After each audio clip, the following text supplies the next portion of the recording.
جرأت کا نام ہے دیوبند والے۔ نحمدہ و نصلی علی رسولہ الکریم، اما بعد۔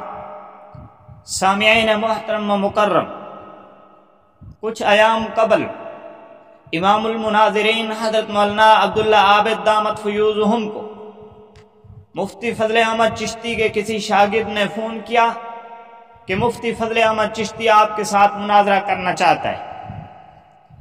حضرت مولانا عبداللہ عابد دامت فیوضہم نے مفتی فضل احمد چشتی کے چیلنج کو قبول فرمایا کہ تاریخ بتاؤ کب آ رہے ہو، اور جگہ بھی حضرت نے بتا دی، لیکن مفتی فضل احمد چشتی جس دن کا تعین ہوا اس دن تشریف نہ لائے۔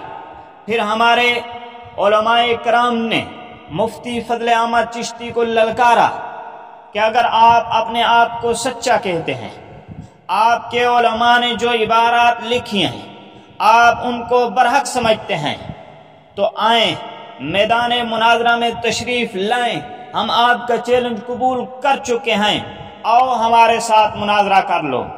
ہم اپنی عبارات کو صاف کرنے کے لیے بھی تیار ہیں، آپ اپنے اکابرین کی عبارت کو بھی صاف کریں۔ لیکن مفتی فضل احمد چشتی میں یہ جرت نہیں ہوئی کہ وہ میدان میں آئے اور اپنے اکابرین کی عبارات کو صاف کرے۔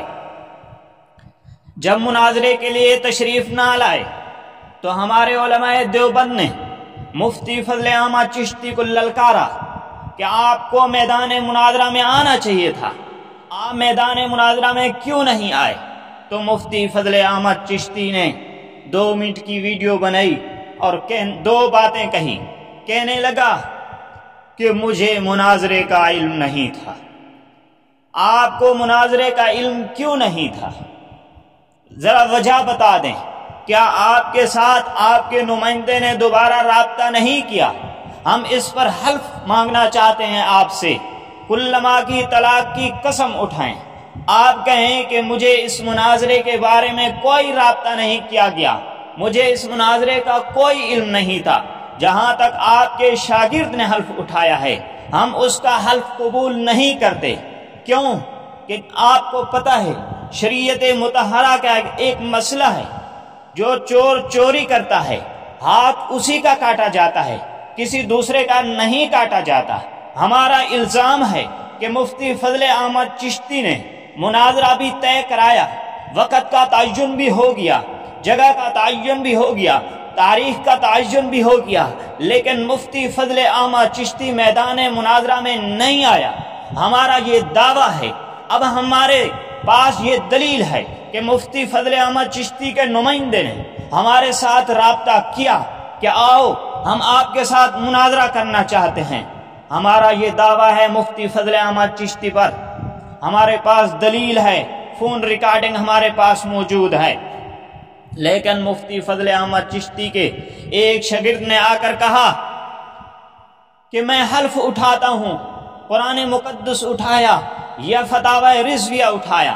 کہنے لگا میں حلف اٹھاتا ہوں کہ ہمیں اس مناظرے کا پتہ نہیں تھا۔ بیٹا آپ حلف کیوں اٹھاتے ہیں؟ مفتی فضل احمد چشتی کیوں نہیں اٹھاتا؟ ہمارا دعویٰ تو اس پر ہے، آپ درمیان میں کیوں آ گئے ہیں؟ فضل احمد چشتی سے ہماری گزارش ہے کہ آئیں دوبارہ ویڈیو بنائیں اور کلما طلاق کی قسم اٹھائیں، کہہ دیں کہ ہمیں اس مناظرے کے بارے میں کوئی علم نہیں تھا۔ جہاں تک بات ہے قرآن مقدس کی، قرآن مقدس آپ نہیں اٹھا سکتے۔ ہاں ایک صورت ہے، وہ یہ ہے کہ پہلے آپ اپنا قرآن مقدس پر ایمان ثابت کریں۔ کیوں کہ مفتی فضل احمد چشتی صاحب آپ کے مولوی عمر نے اپنی کتاب مقیاس الحنفیت میں لکھا، کتے پہ نازل شدہ قرآن کو تسلیم کیا ہے۔ پہلے آپ اپنا ایمان قرآن پر ثابت کریں، پھر جو ہے قرآن مقدس اٹھائیں اور ہم آپ سے حلف لیں گے۔ لیکن ہم یقین کامل سے کہتے ہیں کہ مفتی فضل احمد نے جھوٹ بولا ہے، جس طرح استاد جی حضرت امام المناظرین مولانا ابو ایوب قادری دامت فیوضہم نے فرمایا کہ مفتی فضل احمد چشتی کی ماضی میں عادت رہی ہے کہ یہ جھوٹ بولتا رہا ہے۔ چند جھوٹ حضرت اساجی نے مفتی فضل احمد چشتی کے گنوائے ہیں کہ فلاں فلاں موقع پہ انہوں نے جھوٹ بولا ہے۔ مفتی فضل احمد چشتی کو اپنے علماء بھی جھوٹا لکھ چکے ہیں۔ یہ میرے ہاتھ میں کتاب موجود ہے، کتاب کا نام جہالتیں، خیانتیں اور تحریفات، لکھنے والا اس کا پیر محمد آصف رضوی ہے، خلیفہ مجاز بریلی شریف۔ انہوں نے مفتری لکھا ہے اس کو، یہ مفتری اعظم ہے، یہ جھوٹ گھڑ لیتا ہے۔ اور اسی کتاب میں مفتی فضل احمد چشتی کو جہل بھی لکھا گیا، اسی کتاب میں مفتی فضل احمد کو بھنگی بھی لکھا گیا کہ یہ بھنگ پی کر کے حوالے دیتا ہے یا حوالے لکھتا ہے۔ اور اسی کتاب کے صفحہ نمبر 4 پر مفتی فضل احمد کو نبی مکرم صلی اللہ علیہ وسلم کا گستاخ لکھا گیا۔ اور اسی کتاب کے صفحہ نمبر 5 پر مفتی فضل احمد چشتی کو اپنے علماء نے خارجی بھی لکھا ہے۔ اسی کتاب کے صفحہ 18 پہ مفتی فضل احمد چشتی کے بارے میں لکھا گیا یہ یزید باپ کی یزید ملعون اولاد ہے۔ اسی کتاب کے صفحہ نمبر 22 پر لکھا گیا یہ جہالت کا پالندہ ہے۔ اسی کتاب کے صفحہ نمبر 24 پر لکھا گیا یہ مفتری اعظم ہے۔ اسی کتاب کے صفحہ نمبر 29 پہ لکھا گیا کہ فضل احمد چشتی جو ہے یہ صحابہ کرام کا دشمن ہے۔ اسی کتاب کے صفحہ نمبر 34 پر لکھا گیا کہ مفتی فضل احمد چشتی غساخ صحابہ ہے۔ اسی کتاب کے صفحہ نمبر 44 پر لکھا گیا کہ مفتی فضل احمد چشتی خارجی لا علم ہے۔ جب خارجی بھی ہے، جہل بھی ہے، یزیدی بھی ہے، نبی مکرم صلی اللہ علیہ وسلم کا گستاخ بھی ہے، یہ پھر سچ کی امید اس سے کیسے کی جاتی ہے کہ مفتی فضل احمد چشتی نے سچ بولا ہوگا؟ باقی جو مفتی فضل احمد چشتی نے یہ کہا کہ سب سے پہلے تحذیر الناس کی وضاحت کرو، پھر میں میدان مناظرہ میں آؤں گا اور مناظرہ کروں گا۔ عقل کے اندھے وضاحت تو میدان مناظرہ میں کی جاتی ہے، پہلے وضاحت اگر کر دیں تو پھر اس کا کیا فائدہ ہوگا؟ اگر آپ نے وضاحت دیکھنی ہے مطالعہ بریلویت اٹھائیے، اگر آپ نے وضاحت دیکھنی ہے تو عبارات اکابر اٹھائیے، اگر آپ نے وضاحت دیکھنی ہے تو دستوں گریباں کی 4 جلدیں اٹھائیے، اگر آپ نے وضاحت دیکھنی ہے تو ہدیہ بریلویت اٹھائیے، اگر آپ نے وضاحت دیکھنی ہے تحذیر الناس کی، دفاع ختم نبوت اور صاحب تحذیر الناس حضرت امام المناظرین مولانا ابو ایوب قادری دامت فیوزہم کی اٹھائیے، اگر آپ نے وضاحت تحذیر الناس کی دیکھنی ہے تو قہر حق بر تلبیسات شریف الحق اٹھائیے۔ آپ ان تمامی کتب کا مطالعہ کر کے پھر ہم سے رابطہ کیجئے اور مناظرے کے لیے تیار ہو جائیں، مناظرے کے لیے تیار ہو جائیں۔ مفتی فضل احمد چشتی کے چیلے نے باقی جو یہ کہا ہے کہ علماء دیوبند جو ہیں یہ نبی مکرم صلی اللہ علیہ وسلم کے ختم نبوت کے منکر ہیں، یہ جھوٹ بولا ہے، دجل کیا ہے، کس بیانی کیا ہے۔ میں کہتا ہوں کہ میدان لگا، میدان میں ہم بھی اپنی خدمات پیش کرتے ہیں۔ جو میرے علماء دیوبند نے نبی مکرم صلی اللہ علیہ وسلم کی ختم نبوت پر پہرا دیتے دیتے اپنی جان کا نذرانہ پیش کر دیا، وہ شہداء میں بھی لاتا ہوں، آپ بھی لائیں۔ اگر میرے شہداء زیادہ ہوں تو پھر آپ کو تسلیم کرنا پڑے گا کہ ختم نبوت کے پہرے دار میرے علماء دیوبند ہیں۔ باقی میں کہتا ہوں مفتی فضل احمد چشتی کے چیلے کو اور مفتی فضل احمد چشتی کو کہ اگر آپ گھر میں دیکھ لیں تو تمہارے بریلویہ نے ایک دوسرے کو جو نبی مکرم صلی اللہ علیہ وسلم کی نبوت کا منکر اور ختم نبوت کا منکر کہا ہے، ذرا آپ ان کو بھی پڑھ لیں۔ میرے ہاتھ میں کتاب تحقیقات موجود ہے، مولوی اشرف سیالوی کی کتاب ہے۔ جب اشرف سیالوی نے یہ کتاب لکھی، اشرف سیالوی کے متبعین کہتے ہیں کہ یہ کتاب اس وقت لکھی گئی جب علماء بریلویہ جو ہیں وہ قادیانیت کی طرف جا رہے تھے۔ اشرف سیالوی نے یہ کتاب لکھ کر کے دفاع کیا ہے، ختم نبوت کا دفاع کیا ہے۔ نبوت کا دفاع کیا ہے۔ اس اشرف سیالوی کی کتاب کے مقابلے میں دوسرے علماء بریلویہ نے کتب لکھی ہیں، بے شمار کتب لکھی ہیں، اور ان کتب میں مفتی اشرف سیالوی کو منکر نبوت لکھا، منکر ختم نبوت لکھا۔ میرے ہاتھ میں کتاب موجود ہے، کتاب کا نام تصریحات ہے، لکھنے والا مفتی نذیر احمد سیالوی ہے۔ یہ اپنی کتاب میں لکھتا ہے کہ مفتی اشرف سیالوی نے نبی مکرم صلی اللہ علیہ وسلم کی ختم نبوت کا انکار کیا ہے، نبوت کا انکار کیا ہے۔ اور دوسرا میرے ہاتھ میں کتاب موجود ہے، تنبیہات مولوی عبد المجید خان سعیدی کی ہے۔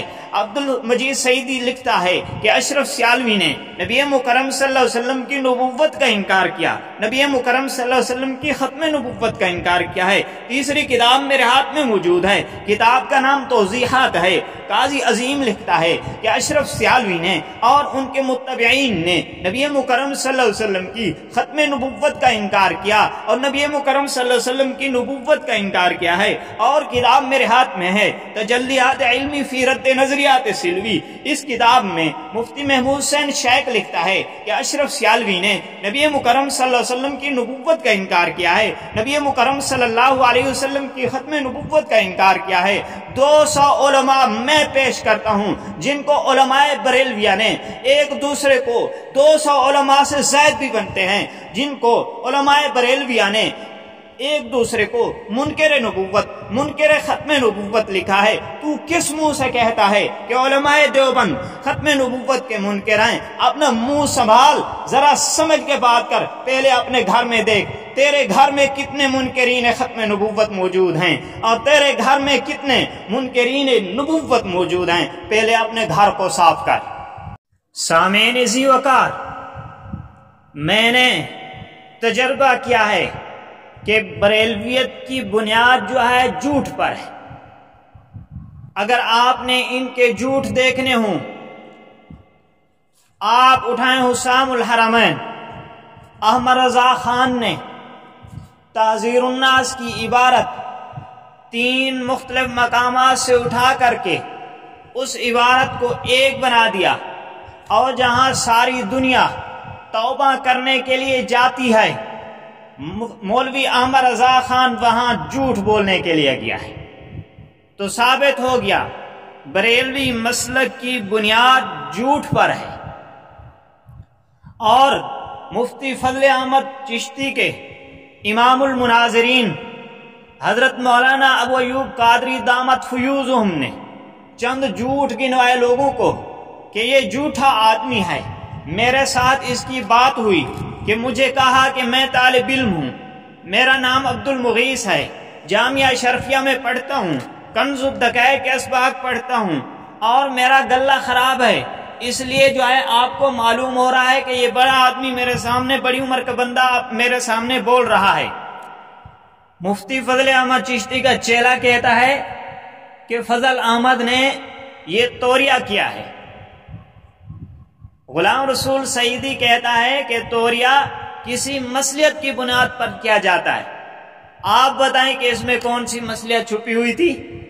اگر آپ یہ کہیں جس طرح چیلے نے کہا ہے کہ اگر مفتی فضل احمد چشتی اپنا نام بتا دیتے تو امام المناظرین حضرت مولانا ابو ایوب قادری دامت فیوزہم کال کاٹ دیتے۔ این خیال استو محال استو جوں۔ فضل احمد چشتی نے بعد میں جب فون کیا اس حاجی کو اور کہا ہے کہ میں فضل احمد چشتی بول رہا ہوں، استاد صاحب نے فرمایا کہ سیدھا نام آپ نے کیوں نہیں بتایا؟ انسان رٹھا جواب لیتا دیتا ہے، آپ کو صحیح نام بتانا چاہیے تھا، آپ اپنے آپ کو چھپا رہے ہیں، اس کی وجہ کیا ہے؟ فضل احمد چشتی کے چیلے نے اپنے استاد کی بات کی تعویل کرتے ہوئے کہا ہے کہ فضل احمد چشتی نے جو یہ کہا کہ جامعہ اشرفیہ سے میں بول رہا ہوں، یہ جھوٹ نہیں ہے، یہ توریہ ہے، کیونکہ مفتی فضل احمد چشتی نے اپنے مرکز کو جامعہ اشرفیہ کے ساتھ تعبیر کیا ہے۔ آپ کے مرکز کو اللہ نے بہت بڑی شرافت اور بزرگی دی ہے۔ میرا سوال ہے ان حضرات سے جو سوشل میڈیا کے ساتھ تعلق رکھتے ہیں، مفتی فضل احمد چشتی کی 25 منٹ کی ویڈیو آ چکی ہے، سامنے کچھ لوگ بٹھائے ہوئے ہیں، وہ گواہی دے رہے ہیں کہ مفتی فضل احمد چشتی کا جو پیر تھا شفیع سندیلہ، اس کا جو بیٹا ہے محمد رضا، شفیع سندیلہ کے بیٹے محمد رضا نے چند لڑکوں کے ساتھ بدفعلی کیا ہے، ان کے ساتھ بدکاری کیا ہے، لواطت کی ہے۔ مفتی فضل احمد چشتی بطور گواہ ان کو کہہ رہا ہے کہ آپ بھی گواہی دیں، آپ بھی گواہی دیں، جو آپ کے ساتھ ہوا آپ بھی گواہی دیں، جو آپ نے دیکھا اس کی گواہی دیں۔ وہ سب گواہی دے رہے ہیں۔ آپ کے جامعہ اشرفیہ میں یہی کام ہو رہا ہے، اسی کو شرافت کہتے ہیں اور اسی کو بزرگی کہتے ہیں۔ فَنَجْعَلْ لَعْنَةَ اللَّهِ عَلَى الْكَاذِبِينَ۔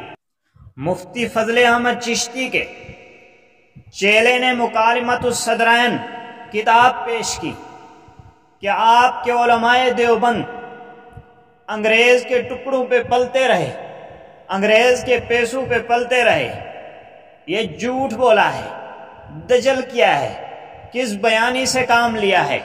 مکالمۃ الصدرین ہماری کوئی معتبر کتاب نہیں ہے، یہ غیر معتبر کتاب ہے۔ اگر حوالہ پیش کرنا ہے تو کسی معتبر کتاب سے پیش کر۔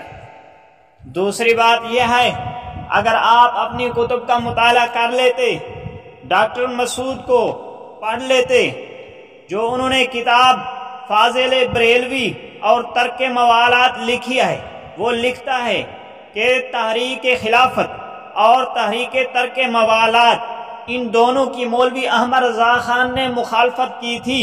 یہ دونوں تحریکیں انگریز کے خلاف تھی، احمد رضا خان انگریز کے حق میں تھا، ان تحریکوں کی اس لیے وہ مخالفت کر رہا تھا۔